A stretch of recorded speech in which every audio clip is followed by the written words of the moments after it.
here are 4 cameras that are generating income for me as a photo and video creative. So over the past year or so, I have noticed there have been 4 main cameras that have helped generate my income. And in this video, I want to explain what those 4 cameras are and why they're so important to running a photo and video creative business. So let's dive in and talk about the first camera. Now, the first camera for me is my workhorse.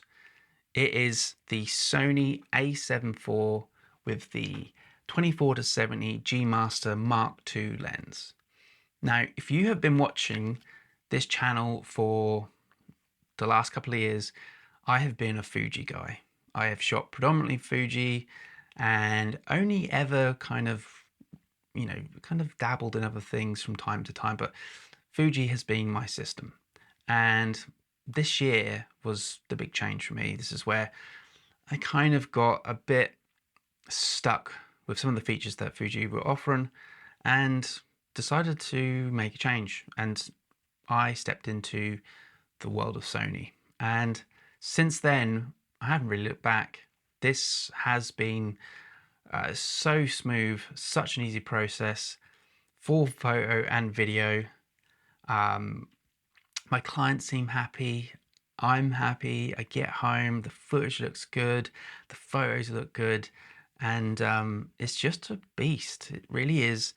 Like they say, that word workhorse is something that you want in your kind of A camera, your A setup.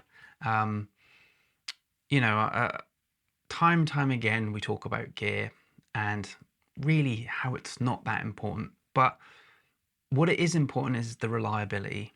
And that is what I found with this camera. It's just, it has been so reliable. It has worked like flawlessly. It honestly is, I'm so impressed. And I don't even see any need to change in the next few years.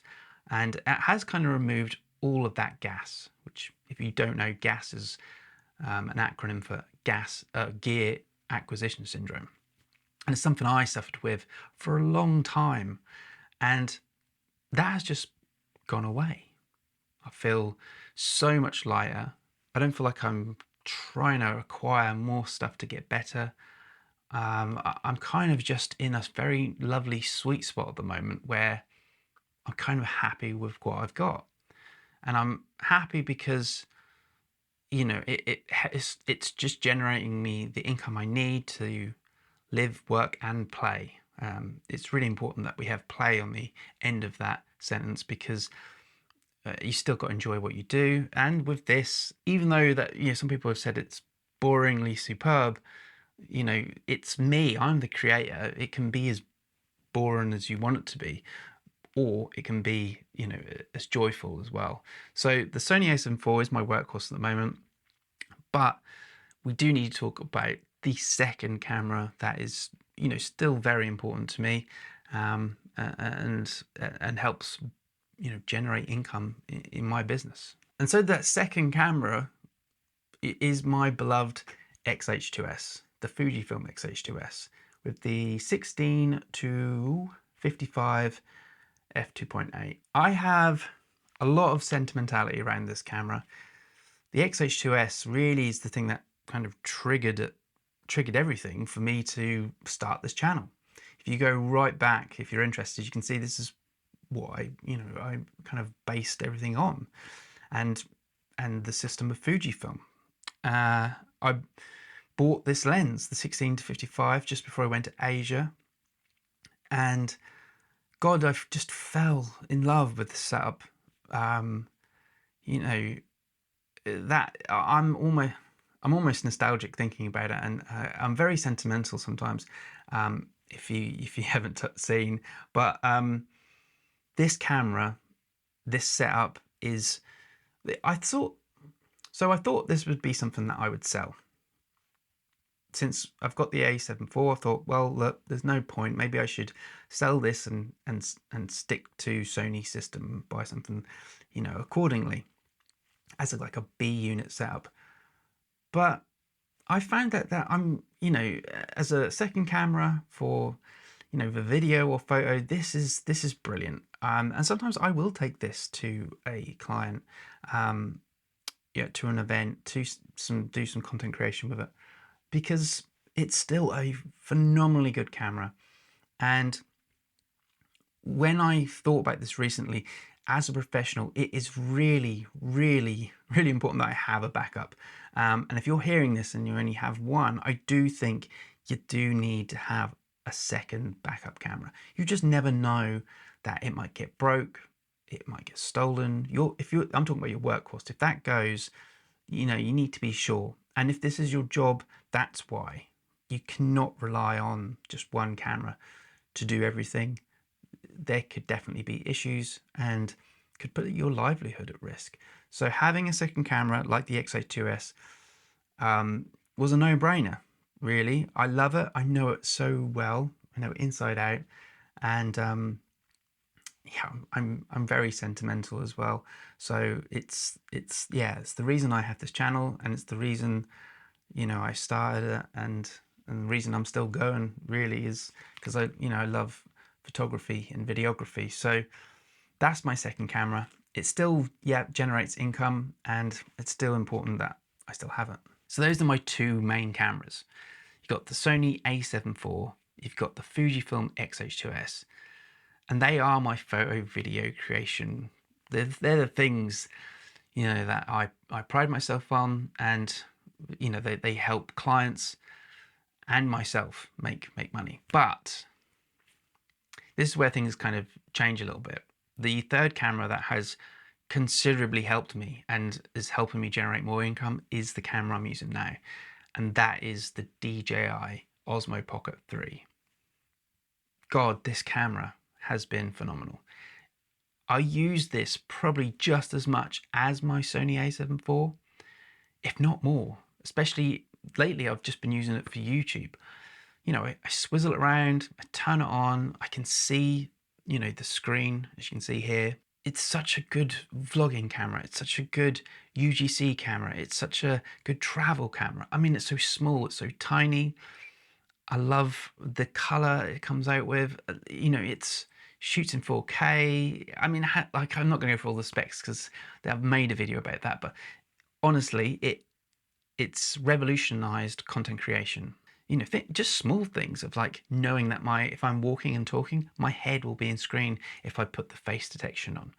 It's a massive thing. Even the syncing of the microphone, if I'm out again, or if I want to just do a quick vlog or a YouTube video in my room, that syncing of the microphone with the camera has been invaluable. And, touch wood, I have not had too many kind of issues with it.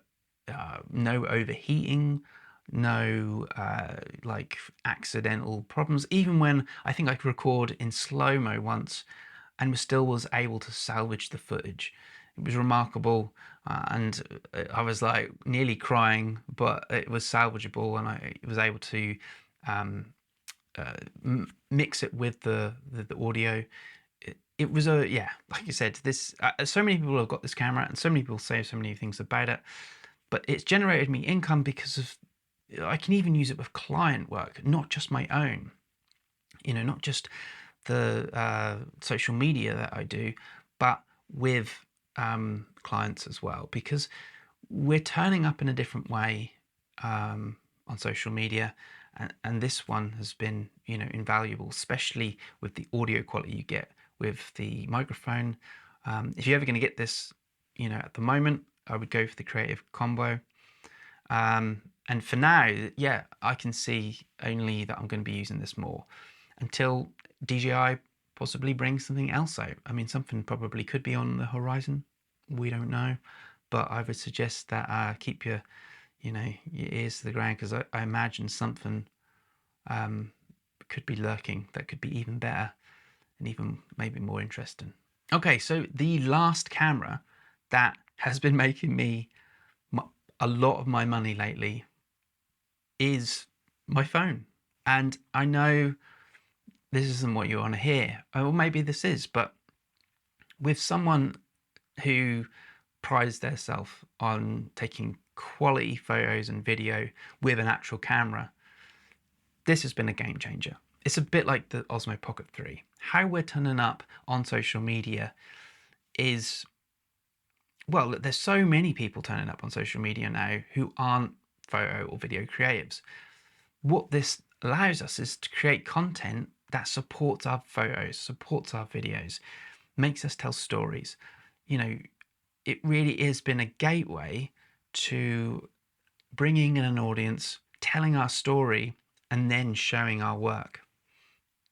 Because the horrible truth is that no one's really interested in your photography, in your videography. What they want to know is about the artist, who you are and how you got it. Giving them that telling good stories, you know, we see it time and time. If you just open up your phone now, you'll see someone explaining how they built something, how they did something. You know, if it went on a run, built a coffee shop, you know, X, Y, or Z, they're giving you that and storytelling actually, you know, if you're a photo and video creative, you know how important story is. So letting people into your world is so essential. And the easiest way to do that is with your phone. So just turning it around, talking about your process, how you do it, is going to be so beneficial. And it comes across so much more authentic. People don't actually want those crisp, lovely photos and videos that we used to produce. You know, when Instagram was, you know, back like 10 years ago. We want authenticity, and you know, we are in the age of the creator, and I still think there's great opportunity to build your business, build whatever you're building, you know, with, you know, just your phone. So, but if you're a photo and video creator, I'd let people more into your story. Use things like the Osmo Pocket. Use things like like your phone. That they they're just tools that are going to allow you to show off, you know, your work and let people know you better. So, if anything, my phone and my DJI Osmo Pocket have been making me almost more money in some regards than my actual cameras. But along the way, you know, as a leveler, they all do the jobs they need. So look, they're the 4 cameras. Tell me what you think. Tell me if you agree. Tell me if you think I'm talking absolute bull. But I honestly, like, this is just from my personal view. This is my experience, and this is the goddamn truth that this is actually how I've been making money from, you know, my cameras. You know, again, tell me in the comments below what you think. And yeah, it's been a good one. I'll see you in the next video. Thanks for watching.